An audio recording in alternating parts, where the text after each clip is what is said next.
So for the wedding venues that are struggling with receiving less number of inquiries, you can apply these strategies in 2026 and get that number up. So the one problem that I have seen with wedding venues that they are doing it wrong on their website is either there is no pricing guide, there's no option for people to get aware of the pricing, or secondly, they are just doing it the wrong way. So let me show you the first example. This is one of the venues that I looked up on internet in US. So as you can see here, we have no option. We have the option of home, about, wedding, other venues, but there is no option of pricing guide. There is a contact form, but once again, no pricing guide, so there is no transparency.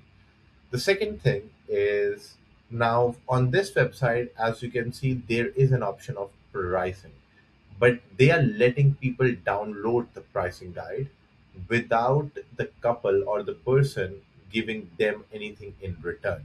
So if you have the option of pricing guide on your website, then make sure that it is at least in exchange for their contact information. So for their full name, email, phone number.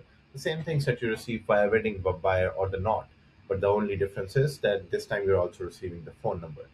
So this is one thing that venues need to do. If they do not have the option of pricing, get that option of pricing, and in exchange for that pricing, receive their information. So, for example, if somebody comes to your website and they click on pricing, instead of them just clicking on any of these buttons, have a form there, just like we had in this website.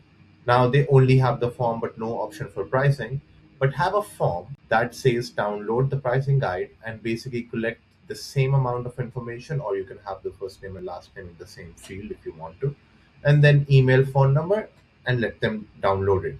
Once you click the button, you're going to receive the information, and then you can send them the pricing guide via SMS and email.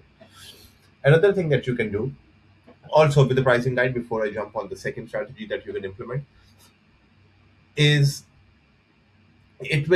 having the pricing guide on your website is going to filter out high quality booking. So let's say if somebody doesn't have the budget to rent your venue, then you would prefer to not talk to them in the first place. So what the pricing guide does, that if the venue is happen to be out of the couple's budget, the either the couple is going to let you know, or the couple is simply going to ghost you, which is going to help you indicate that okay, this couple is probably for this couple our venue is probably out of budget.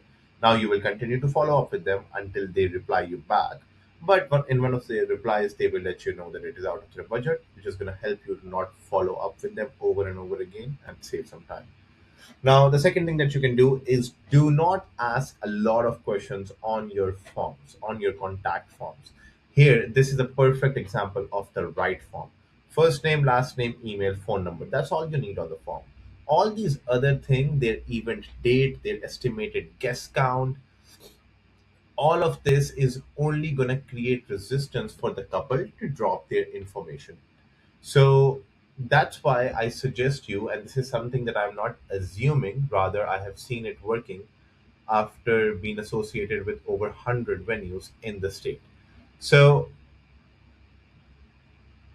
having a lot of questions on your form, if you have any other questions, the one question that you can still have is type of event. So, which type of event is the couple interested in? But apart from that, you don't need any additional questions. Now, here in this example, I'm going to show you a contact form where they have a lot of fields, as you can see here. Event date, what type of event you're looking to host, estimated guest count. Now, all these things, apart from what kind of event you are hosting, you don't need to add event date and estimated guest count on the form.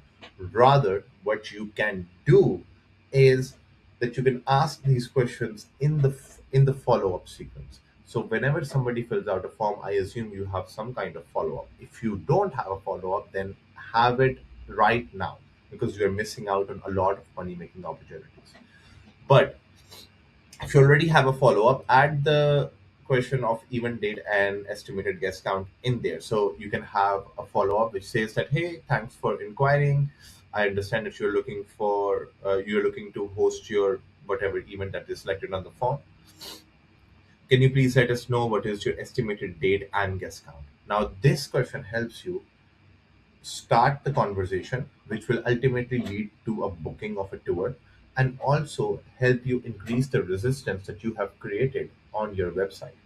So these are one of the two strategies that you can have, that you can use in 2026 and increase the number of inquiries. Also, another thing that I would like to suggest is that always make sure the form is at the top of the website. Now, even in this scenario, the form is all right, but you have to make sure that when somebody is looking at your website from their phone, you have to make sure that they can see the form right at the top. They know exactly where they need to leave their information, and then what are they going to expect from you. So if on your website the form is at the bottom, just make sure you put it at the top.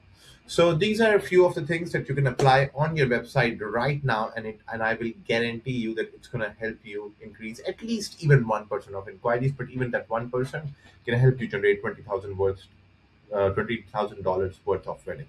So you never know. So thanks for watching the video till the end, and I will get back to you soon.